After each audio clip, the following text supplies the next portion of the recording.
Every morning, before the first customer arrives, Mamaki performs a ritual.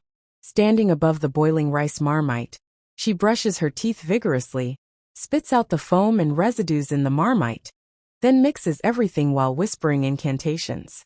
At the heart of the Obon community, nestled between the animated market and the bus stop, the flavor of spices, smoked tomatoes and crispy onions floated in the air, attracting customers like bees to honey. From morning to evening, the restaurant was a boiling place of activity. Men, women and children were queuing, impatient to taste what was considered the best rice water sauce and neighboring villages. The restaurant was the pride of the village, a place where even visitors were directed to live a magical experience in a plate. Inesi, the young and beautiful owner, was saluted as a culinary genius. Her smooth and radiant skin and her welcoming smile hid a secret that no one could have guessed. Inesi had inherited from her mother's restaurant Mama Inesi, who had died 3 years earlier. Although the company was thriving under the care of Inesi, it was thanks to the hard work of her mother that this legendary reputation had been established. Customers often praised Inesi by saying, "Your mother taught you well."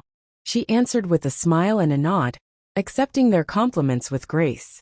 But behind that smile was a truth.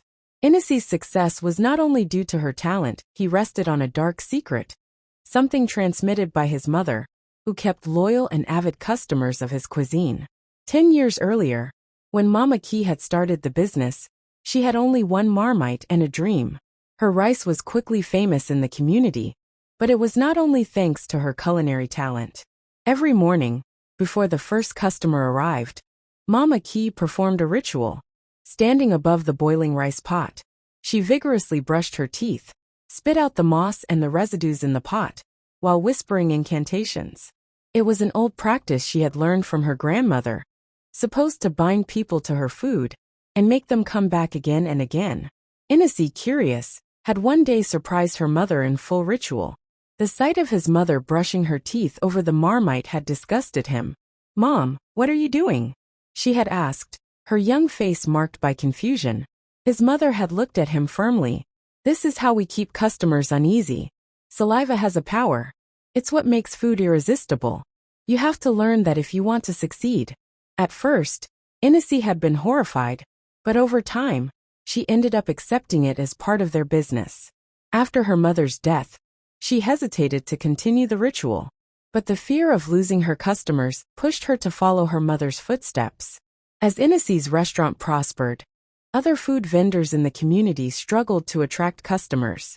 Among them was Mamu, a woman with a body and determined, who had opened his own restaurant at about the same time as Mamaki.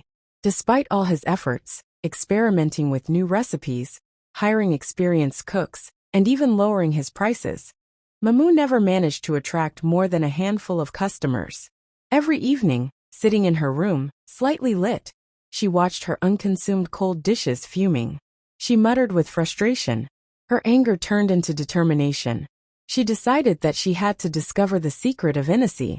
One night, while she was stirring a soup pot in her kitchen, she called her young sister Chico. "Chico, I have a plan," she said. "You will go to work in Inesi's restaurant as a waitress. Watch it carefully. I want to know what she's doing." Chico hesitated. "But if she finds out, and if she doesn't take me, let me take care of that," replied Mahmoud with a gesture of the hand. "Just do what I tell you." The next morning, Chico put on his most beautiful shirt and his skirt, then entered the diner. His voice was soft when she addressed to her. "Hello, madam. I'm looking for a job. I can clean the tables and serve the dishes." Busy arranging plates and giving instructions to her staff, Inesi looked at her briefly and nodded. "We always need a hand. You can start today." She stretched out a uniform to Chico and made him go around the restaurant. Relieved, Chico noticed that the plan was working. At first, everything seemed normal. Chico was cleaning the tables, serving steaming rice plates, and helping in the kitchen. But as the days went by, she began to notice strange things. Every morning, when Inesi gathered the waiters to give her instructions, her breath released a strong, fetid smell that she turned Chico's stomach was pretending. Even more curious was the way Inesi handled the kitchen. The waiters helped to do the shopping, wash the vegetables, and prepare the ingredients. But when the rice was almost ready, Inesi ordered everyone to leave the kitchen. "Wait outside," she said, smiling. "I'll call you when it's ready," believing that Inesi was protecting her secret recipe. But Chico was suspicious. When she brought her observations to Mamu, her sister's eyes turned red. "She's hiding something," says Mamu.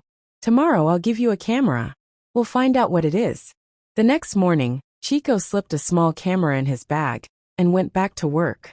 When Inesi sent the kitchen staff back to their usual place, Chico quickly put the camera on a shelf, spitting the dirty foam in it, and mixing it all up while whispering strange words. "It's witchcraft," murmured Mamu, the trembling voice. Chico's stomach turned around. "What should we do, my sister?" she asked. Mamu thought for a moment. "We can't face it, it's too dangerous. But I know someone who can help us." Mamu called her friend Tozen, an anonymous blogger, known for exposing the scandals of the community. Tozen agreed to publish the video, promising to keep Mamu's and Chico's identity secret. The next morning, the video was everywhere. On blogs, social networks, and even in WhatsApp groups. People were horrified. The idea of eating prepared food with such a disgusting ritual disgusted them. When Inesi left her house that morning, she noticed that people were pointing at her, whispering. Then a group of young men in anger surrounded her, screaming, "Witch, fraudster, diabolical woman." They dragged her in the street and beat her, accusing her of witchcraft. When she returned home, murdered and wounded, Ines smelled a smoke from afar. Her heart tightened when she realized it was her restaurant. The angry crowd had set fire to it. Inesi locked herself in her room, crying uncontrollably. When she opened her phone and saw the video viral, she understood that her secrets had been revealed. The customers she had worked so hard to trust had turned against her. Her company, once prosperous, no longer existed. Over time, Inesi was running out of savings and was forced to work to feed herself.